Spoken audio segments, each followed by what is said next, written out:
How's it guys, this is Dayvy, FPL, and welcome back to the Fantasy Premier League video here on my channel. Now in this video, we're going over my double Game Week 32 team selection. To start off the video, we're doing a quick review of Game Week 31 where we did end up using the wild card and we'll be deciding whether it was a good wild card or a bad wild card. A little bit of a spoiler alert there, it's going to be the latter option, but we're going through the entire starting 11 on the bench and doing a little bit of analysis on why the decisions didn't come out our way and whether we should have gone for alternative players. We're then going to turn our attention to the transfer plan for double Game Week 32, and then we'll be looking at the starting 11 that I probably will be going with for Game Week 32's deadline on Friday night. It's a little bit of a reminder there of the Friday night deadline. I think from now to the end of the season, most game weeks will have a Friday night deadline. So it's a little bit of a good reminder there to get into a routine, make it a habit that you're checking your squad on a Friday afternoon so you don't get any starting 11 or captaincy hiccups that I'm sure that you don't want to have. But all that said, sit back, relax, and let's get straight into it.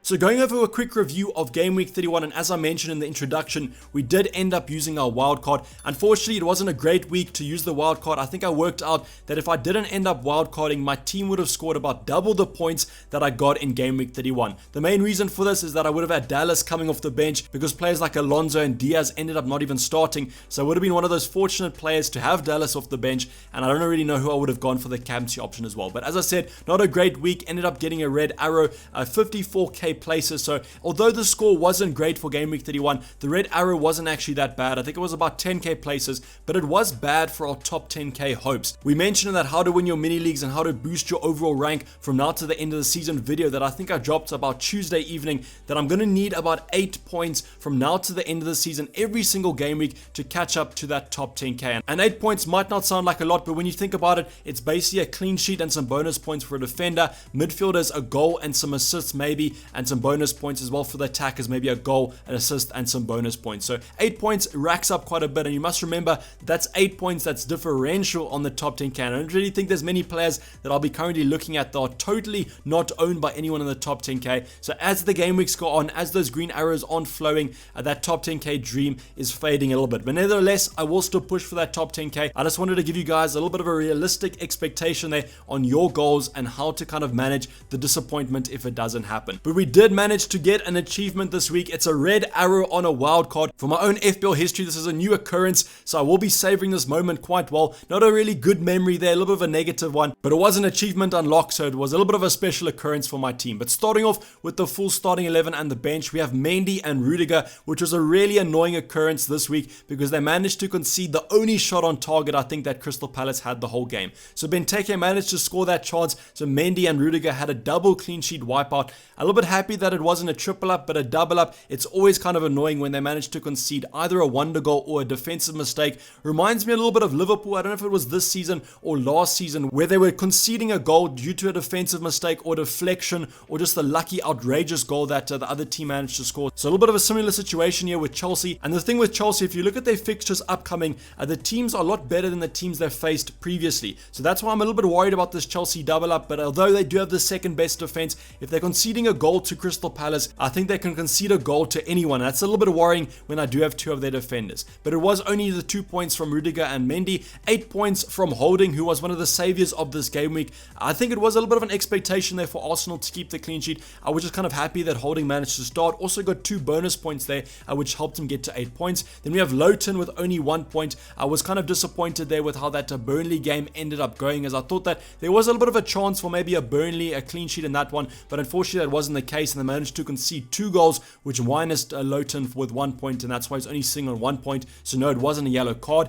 Then moving on to the midfield where more disappointment happened, starting off with Pedro Neto getting injured. I think it was about 30 minutes into the fixture that he picked up a knee injury, and it's actually been quite a severe one. He had to have surgery yesterday and he's going to be out for the rest of the season, so that'll be one of the transfers that we do look at replacing for this upcoming game week. So hoping that Neto managed to recover, but it obviously was a little bit disappointing there because Wolves had a relatively good fixture that I thought that he could have done well in. And when you look at the other alternatives around that price bracket, a player like Jesse Lingard, who now looks like I should have owned him, and that definitely will be a mistake that we look to repair from now to the end of the season. So a little bit disappointed there with Neto as the Wolves fixtures are looking absolutely sensational. And then we have Jota with 2 points only as well, but that Liverpool game was a little bit up and down there, managing to come back against Aston Villa to win the fixture 2-1, but it was looking a little bit ropey for that Liverpool attack, I won't lie. So I guess 2 points from Jota might be expected, but I was happy that he did start in the Champions League Week fixture last night, came on about that 60-minute mark, so it does look like he'll be starting next week, which could provide quite a positive impact for our team. Then we go on to Salah with 7 points, who was my vice captain, managing to get a goal in that case. It was a really nice goal that he managed to score, so I think 7 points was quite adequate there in that case. And if you did captain him, was the most popular captaincy option, then that also looked like quite a good option. But now moving on to the most disappointing factor of our wildcard in Game Week 31 was our 1 week punt on Raheem Sterling. And what does Raheem Sterling go do? He goes and doesn't score against a 10-man Leeds side, even though he played a full 90 minutes. I mean, how outrageous is that? If I told you that Sterling was going to play the majority of a fixture, about a second half full against 10 men, and it was also against Leeds, you would have captained Sterling on every single day of the week. And also the nice thing about going with a Sterling captain was then Aguero was off with a little bit of an injury, a little bit of a knock, so that kept him out of the fixture. And if I did manage to go with Aguero, I think I would have been off in the better case, because I would have captained him, vice captain Salah. Aguero wouldn't have played, and I would have got the Salah captaincy in the end. So that Sterling captain really doesn't look that great, and it just shows you in FPL how two decisions can actually come out to bite you by quite a large margin. So Sterling, that 1 week punt didn't pay off, even though he had some good chances, but I'm not going to focus too much on that because we've got a new game week to focus on, and I think it's better to get over this Game Week 31 and the wildcard disaster. The front line, there was some good points and some bad points. Vardy and Kane not returning. I guess Kane was a little bit expected because it was against United, so those top 6 clashes, inverted commas, are always quite hard to predict. But then we have Jamie Vardy here, who unlike his partner Iheanacho, ended up not returning. Vardy's on a little bit of a weird form at the moment, hasn't really scored that many points or goals, assists in the past couple of game weeks. Only was that Sheffield United game, I think, where he managed to get quite a lot of assists. But Vardy, disappointing there for his price tag, especially when a player that's half his price, Iheanacho, is scoring 2 goals and getting a lovely 13 points. So definitely happy that I went for Iheanacho in the end, but he was one of those main players in all my wildcard drafts, so I would have gone for him anyway. And if I was to think of Vardy, I mean, I was looking at bringing in a player like Lacazette rather, and that seems to be like the decision that I should have gone for. So hindsight is a beautiful thing though, and I'm not looking to regret too much of my wildcard. And you must remember that don't judge a wildcard on only one game week, because you've kind of set up your team for the short term or medium term, so it's going to be kind of interesting to see how this squad gets on in double Game Week 32. On the bench, nothing much to talk about. Smith Rowe was actually injured, and then you also had Connor Cody on the bench, who if we did play Aguero, he would have come on. So that kind of makes that blow even bigger, because we would have had a lovely 6 points from Cody coming off the bench. But nice to see that Wolves managed to keep a clean sheet, considering a lot of people saying that Wolves defense wasn't looking that good. Then finally we have Nat Phillips on the bench. Nice to see that he also started, and in the Champions League he also played a full 90. So I definitely think he's going to be one of those mainstay centre backs that Liverpool use from now to the end of the season. I'm only going to play him if Liverpool have a really good fixture, because you've seen with Liverpool, even though they play quite well, they usually concede a shoddy goal like a Chelsea this weekend against Crystal Palace. So I'm not really keeping that much faith in the Liverpool clean sheet, and obviously Phillips doesn't offer that much going forward anyways. But now let's get on and look at our transfer plan. So going on to the transfers for this week, and I wanted to say that we are looking to take a -4 hit, but there has been one transfer that has been confirmed, and that's going to be Sterling to Heung-min Son. So do that transfer if you are following my transfer plan. Son is going to rise in price tonight, so it was kind of a simple no-brain transfer. Sterling was always going to be a 1 week punt. We already penciled in this move when we were looking at that Game Week 31 wildcard. I mean, Heung-min Son has a double game week, so as I said, a little bit of a no-brainer there. So that is the confirmed transfer. But then I am also looking at taking a -4 hit, and that's going to be Pedro Neto out for Lingardinho. Yes, Lingard, absolutely massive Game Week 31. I think it was about 14 points there. So looking at a massive regret not owning him on my wildcard draft. And in hindsight, was a mistake there. Just thought that Leicester defense would have been a little bit more tight to the back, but that wasn't the case at all. And I mean, I'm actually happy that I didn't manage to pick up a Leicester defender, because in these upcoming game weeks they might concede a couple of goals. So Lingardinho will be our -4 transfer this week, but I'm just kind of waiting for David Moyes' press conference tomorrow to just find out if everything's fine at West Ham and Lingard is still fit to go. I mean, he uploaded a dancing video on Declan Rice's Instagram, so I'm pretty sure he won't be injured, but I just want to make sure going into that Game Week 32 deadline on Friday evening. I also could have gone for a player like Greenwood. That was kind of my deliberation this week, was either going for Jesse Lingard or going with Greenwood, and the main thing behind Greenwood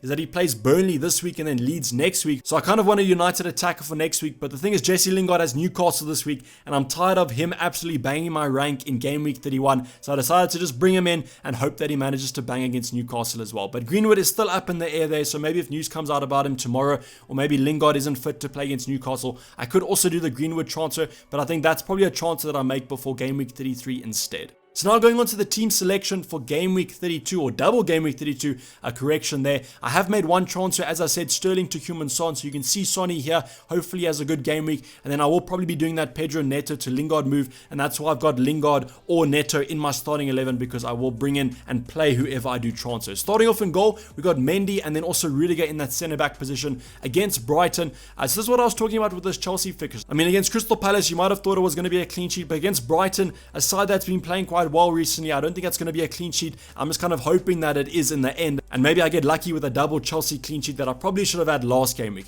The rest of the defense, we've got Cody, who's a no-brainer here against Sheffield United, definitely the worst side in the Premier League, so I'm kind of hoping that Cody has a big game week 32 and maybe even gets an attacking return, but I think he's only scored one goal in his Premier League career for Wolves, so not much hope there for an attacking return. Then we also have Holding against Fulham, a side that also seems to be struggling a little bit. Picked it up a couple of game weeks ago, but recently haven't been playing that well, so I think that Holding has a chance of a clean sheet. Yeah, I just think that he has a better chance than someone like Phillips against Leeds or maybe a Lowton against United. So that's why I'm playing this back three and I'm perfectly comfortable with it. In the midfield department, Neto will become Lingard or Greenwood, whoever it is. I think those two players both have great fixtures. We then have Jota and Salah against Leeds, and I think that Jota will play this game just simply because of the fact that he was benched in the Champions League. I think that Salah may be rested in the upcoming game weeks, but I'm not 100% sure on it. I do think that he'll probably start against Leeds, and I think this is a great game for both these options because I think from an attacking point of view, there's going to be a lot of goals in this one, and it's going to be quite an open game. And that's why I'm really confident of owning Salah and Jota this week. I was kind of hoping that Liverpool Anfield scoring record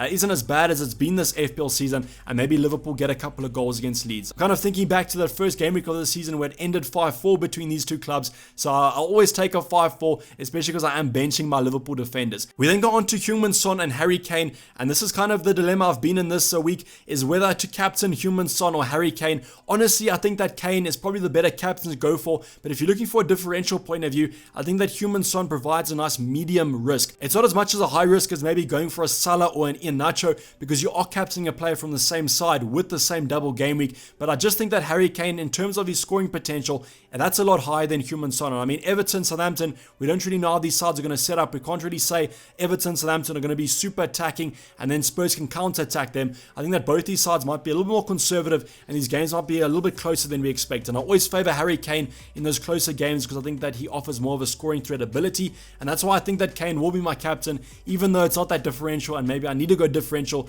if I want to catch up to that top 10k. The other combination of two players we do own is Vardy and Iheanacho. I don't really know how to feel about this one because it is against West Bromwich Albion. I mean, previously in the season, I definitely would have said that this could be a ton of goals for Vardy and Iheanacho, but recently West Brom have actually played a lot better, and that's kind of concerning me a little bit, but I do still think that I could get some returns out of these two assets. I'm just kind of hoping that Vardy ends up scoring a little bit more than Iheanacho because a lot of people have brought Iheanacho in anyways now, and Vardy could be a little bit more of a differential. On the bench, Smith Rowe, probably not going to come on, probably not going to play. Just maybe monitor the situation with the Europa League tonight that Arsenal will be playing. Then also Phillips, I kind of spoken about that. I'm perfectly fine with benching him because I think that Liverpool will concede in this one, and that's just an unfortunate situation with Phillips is that he only offers that clean sheet threat. And then finally Lowton against United, not too much faith in a clean sheet there anyways. But this is the current team. I will update you guys on Twitter, and not for the Sterling to Son move because that is confirmed in this video, but whether I do Neto to Lingard or Neto to Greenwood, I probably will be going for Lingard. So if you want to make that move now, you can make that because that's probably the minus for it that I will be taking for double game week 32. But this is basically a wrap the video, guys. Hopefully you did enjoy it. Please don't forget to like it if you did, and subscribe if you have not subscribed yet. As I mentioned, I might be doing a Dayvy live stream tomorrow, but I don't know if I will be doing it. So just get a little bit of a reminder here to make sure that your team is set tonight so that you don't forget it tomorrow night for that double game week 32 deadline. But I want to signing off. It's been Dayvy FPL, and I'm out. Cheers. Bye.